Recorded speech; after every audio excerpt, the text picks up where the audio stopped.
There's something in Kenya we call the Mzungu price. I've seen many foreigners, including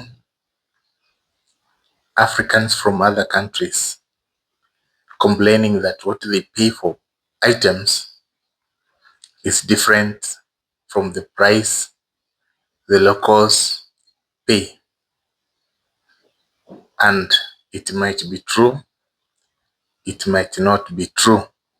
So we call this one the Mzungu price. And the Mzungu is, in other words, is a white person.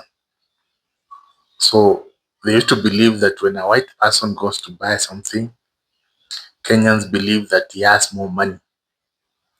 So the same belief is also extended to African Americans and another foreigner who Kenyans believe, even tourists, content creators, who Kenyans believe they have money. But the Mzungu price is misinterpreted, especially by foreigners.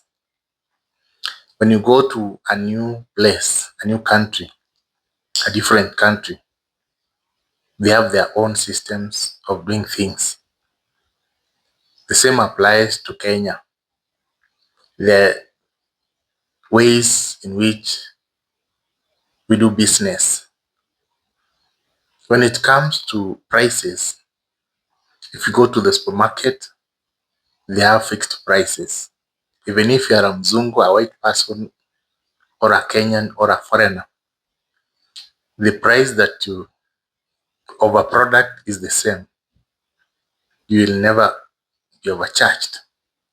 If you go to some specific shops, you'll find the price is fixed.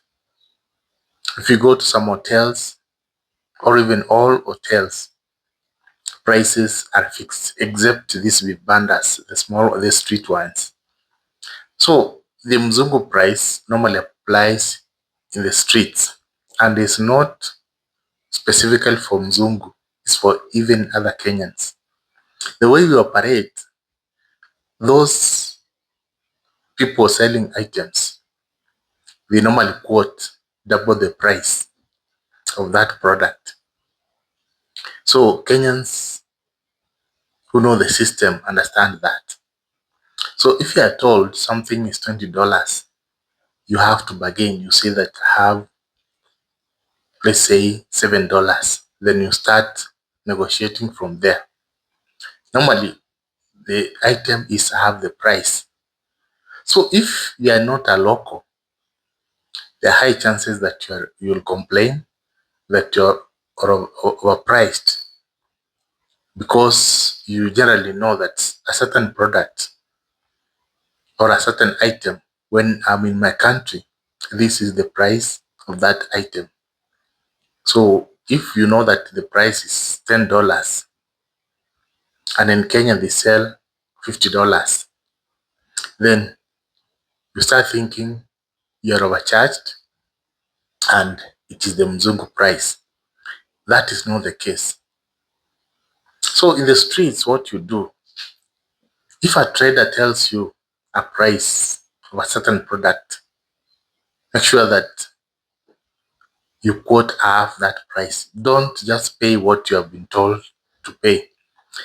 It applies to everyone, even Kenyans. Those traders will never tell you the exact price. If you're going to buy a cloth in the street, just quote half the price and say you don't have anything. When they realize that you have given up, they will give you the cloth and you give them the money. That is how we operate here. So this applies to the streets, even in real estate. If you're going to buy land, even a house, if they quote a specific price, then start negotiating, quote lower. Say that you have, if they say that it's $100, no, let's say $100,000, you can say you have $50,000. Then you start arguing from there. It happens. But if you're not a local, You are told $100,000, you pay $100,000. Then someone tells you have been conned. That is not the case. You have to negotiate, and it's a norm in the country. But there are some cases where we have some elements also.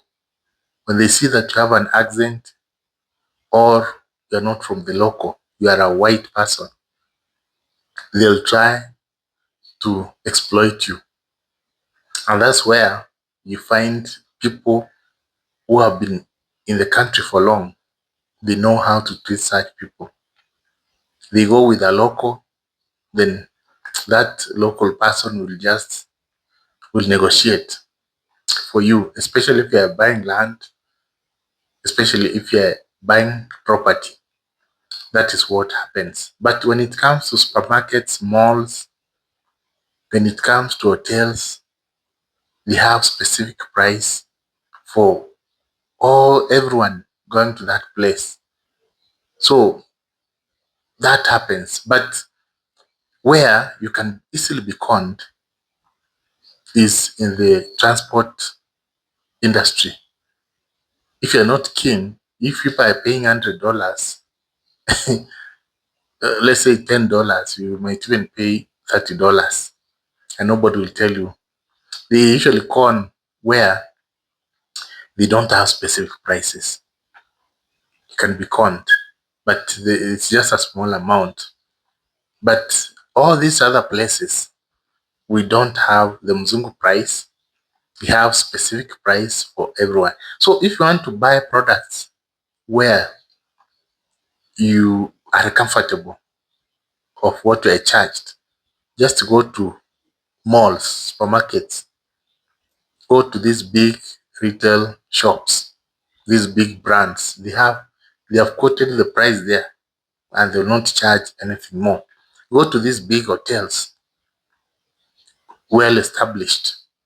But if you go to these small ones in the streets, then you are where you you ask for, you are buying some food, and they don't even have a menu, so you don't know the price. Then there are high chances you will be conned. But those are few selected cases. But in most cases, we don't have that Mzungu price in the country.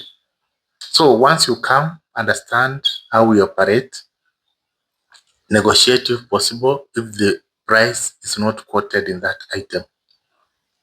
Once they tell you a certain price, quote half of that price, then you'll be happy and you'll buy that item.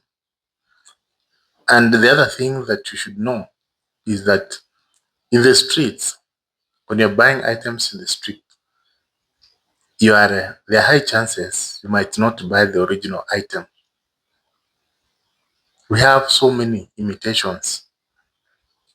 So it's just by through luck that you can buy original items. So that's why you should go to this. If you're buying Sony products, go to Sony shops. Samsung products, go to Samsung shops. That way, you'll buy the original products.